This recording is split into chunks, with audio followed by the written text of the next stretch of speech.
Spark Books here. Today, I'm going to explain the book Wired for Story by Cron. Take care, enjoy the book, and have a nice day. Wired for Story 2012 takes findings from modern brain science to explain why exactly certain stories suck us in while others leave us bored and disengaged. By using some fundamental techniques drawn from understanding what makes us tick, writers can craft more compelling stories. Key idea number 1. Our survival drove our love of storytelling.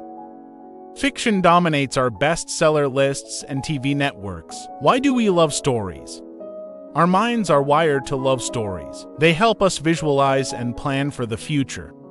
A good tale releases dopamine in the brain, which increases concentration and interest. Evolution truly caused this. We learned to listen to stories because they were the best way for our predecessors to share life-saving information. Imagine a Stone Age guy sitting in his cave one night listening to his friend's story about his daughter eating red berries and nearly dying. That anecdote taught our ancestor how to protect his children. Neuroscience can help us understand this evolutionary practice. We now know our brains process stories like real life. This suggests that stories arose as a secure approach to learn how to handle danger without really experiencing it. If your ancient self wanted to know why you shouldn't approach a saber-toothed tiger, it was better to listen to a friend's account than go find out. Both ways impart the lesson, but the story won't kill you. Today, saber-toothed tigers are rare. Stories still captivate and teach. This is great for writers. Stories aren't enough. The following sparks will reveal what makes stories engaging. Key idea number 2. Good stories have a focus that eliminates extraneous information. A good story without a plot? Unlikely. We quickly lose interest in meaningless narratives. All good stories need an explicit focus of 3 characteristics to be interesting. First, your protagonist's desire. Hamlet investigates his father's murder. Theme is second. Your story's concept conveys humanity. Sanity, madness, and sadness are themes in Hamlet. The plot, the protagonist's pursuit of his goal, is the final aspect. All the unanticipated circumstances leading to Hamlet's death. After choosing a focus, every story information must fit one of these 3 categories. No unnecessary information. Why is attention crucial? Our brain's processing reveals the solution. Our brains get 11 million sensory inputs every second, but we can only process 5 to 7 of them. Focus helps the brain choose vital information. Without it, we have trouble focusing and our dopamine levels drop, reducing our interest in the topic. Hamlet isn't interesting without a focus. Key idea number 3. Readers become involved through empathizing with the protagonist. We think we have 2 personalities. One side controls reasoning, and decision-making, while the other controls emotions, knee-jerk reactions, and judgments. Using a narrator to express the protagonist's feelings is another option. We think we can make sensible decisions by ignoring our emotions and focusing on logic. False.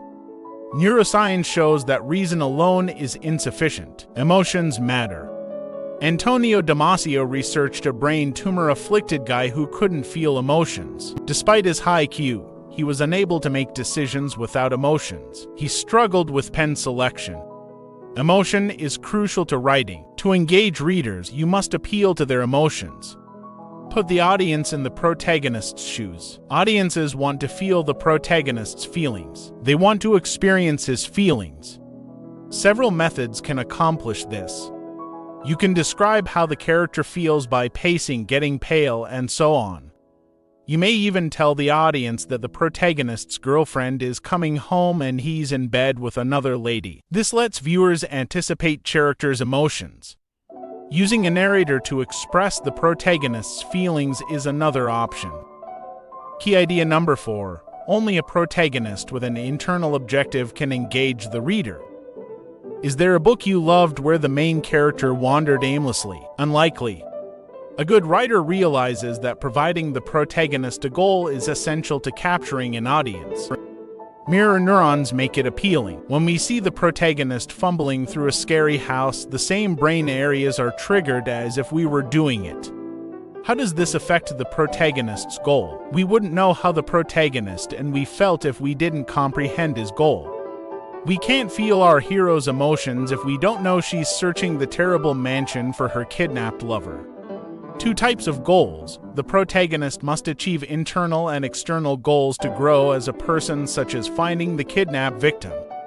Die Hard's John McClane's objective. McClane wants to stop the Nakatomi Plaza terrorists. His true desire is to reunite with Holly, his ex-wife. Internal goals are more important since the public can relate to them. We can't relate to fighting a band of terrorists, but we can relate to attempting to win back a loved one. So internal goals should be clear. External ones can spice up a plot, but they shouldn't dominate. Key idea number 5, we need details to imagine a story.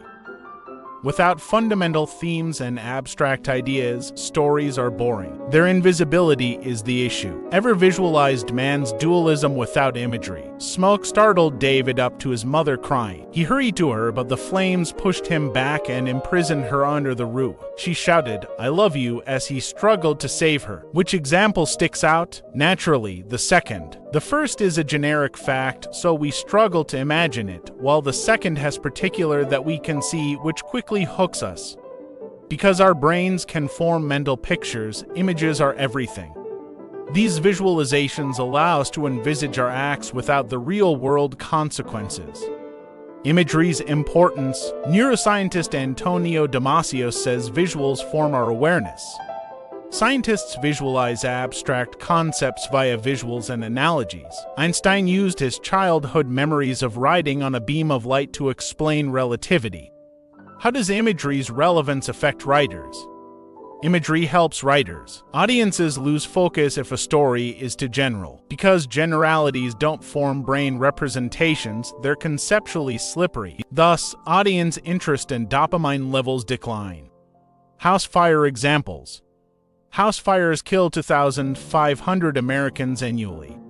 Smoke startled David up to his mother crying. He hurried to her, but the flames pushed him back and imprisoned her under the roof. She shouted, "I love you," as he struggled to save her. Which example sticks out? Naturally, the second. The first is a generic fact, so we struggle to imagine it, while the second has particular that we can see, which quickly hooks us. Key idea number 6, good stories exploit our need to find patterns. Our minds dislike randomness. It seeks patterns when none exist. A sword-wielding madman confronts Indiana Jones in the first film. Instead of a sword fight, Indy casually shoots the opponent. The fractured pattern makes it memorable. Pattern recognition evolved to simplify the world and predict future actions. If a caveman witnessed a mammoth drop its head before charging, he would predict another charge. Thus, tale has been greatly influenced by this pattern seeking. Our ingrained belief about storytelling is that every setup must have a payout. Setups indicate future tale events. James Bond isn't only playing with Q's new toys. Bond employs one of these gadgets to defeat a villain. The setup payoff path must be clear for it to work. If something is set up in the beginning of a novel and only appears at the conclusion, the reader may not remember it, making the payoff unsatisfying. However, breaking the anticipated pattern can grab attention. We are surprised and interested by unexpected events. A sword-wielding madman confronts Indiana Jones in the first film. Instead of a sword fight, Indy casually shoots the opponent. The fractured pattern makes it memorable. Key idea number 7, long-term practice makes storycraft intuitive. How many yes are an entrepreneur? You immediately see it but can't find the correct answer. We've all had the unsettling sense of forgetting how to spell a word, and the more you attempt, the more uncertain you become. Our brains work best when we act intuitively. Thinking too hard about something generally lowers our performance.